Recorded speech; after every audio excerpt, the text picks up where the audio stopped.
चलिए आज के क्वेश्चन को देखते हैं। तो आज का क्वेश्चन क्या है? आज का क्वेश्चन है average of 3 numbers is 22, sum of 2 of the number is 24 and there 2 numbers are in the ratio 7:5। Find out the 3 numbers. 3 संख्याओं का औसत 22 है, 2 संख्याओं का योग कितना है, उसमें से 2 संख्याओं का योग 24 है और इन दोनों संख्याओं का अनुपात कितना है, 7:5 है। इस तीनों संख्या को ज्ञात कीजिए। इन तीनों संख्याओं को हमको ज्ञात करना है। तो यहाँ पे जो 3 संख्या है उसका एवरेज कितना है, 3 जो संख्या है संख्या का औसत एवरेज कितना है, 22 है। तो यहाँ पे जब हम लोग औसत तो सॉल्व करेंगे तो कुल संख्या हमें प्राप्त हो जाएगी। तो कुल संख्या कितना आ गया यहाँ पे, 66। और इसमें से 2 संख्याओं का योग कितना है, 24 बताया गया है।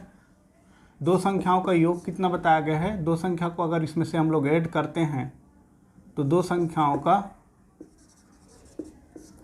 का योग कितना है, 24 है। तो इस 66 को अगर 24 से माइनस करते हैं तो हमें तीसरी संख्या ज्ञात हो जाएगी जो कितना है, 42 है। ये क्या है, हमारी तीसरी संख्या है। और जो 2 संख्या है, क्योंकि टोटल कितनी संख्या है हमारे पास, 3 संख्या है, उसमें से 2 संख्या बची जिनका योग कितना है, 24 है। तो यहाँ पे 2 संख्या को हम लोग क्या मान लेते हैं, दोनों संख्याओं को x प्लस x मान लेते हैं। इनका अनुपात कितना है, 7:5 है। तो ये इसको किस प्रकार लिख सकते हैं हम लोग,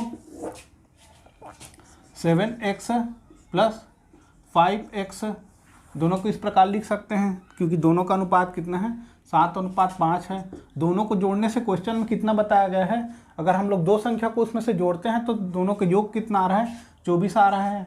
तो दोनों का योग यहाँ पे 24 लिख देते हैं।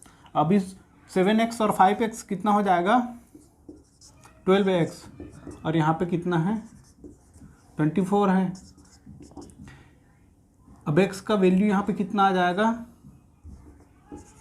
24/12। x का वैल्यू कितना आ गया, 2।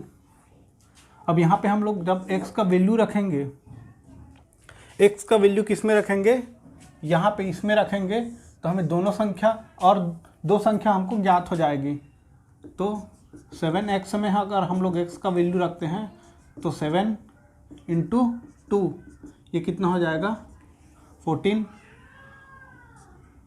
और 5x = 5 × 2। यहाँ पे x का वैल्यू रखने से ये कितना हो जाता है, 10। तो यहाँ पे आंसर कितना आ गया, 14, 10 और 42। ये क्या हो गया, हमारा आंसर हो गया। इतना आंसर आ जाएगा। तो इस यहाँ पे किसी भी स्टेप में अगर आपको समझ में नहीं आता है तो उसे कमेंट्स बॉक्स में कमेंट करके बताइए। और इस प्रकार का क्वेश्चन अगर आपको समझ में नहीं आता है और कोई क्वेश्चन है जो आपको समझ में नहीं आ रहा हो तो उसको कमेंट्स में लिख के बताइए। यहाँ पे आपको उसका सलूशन बता दिया जाएगा।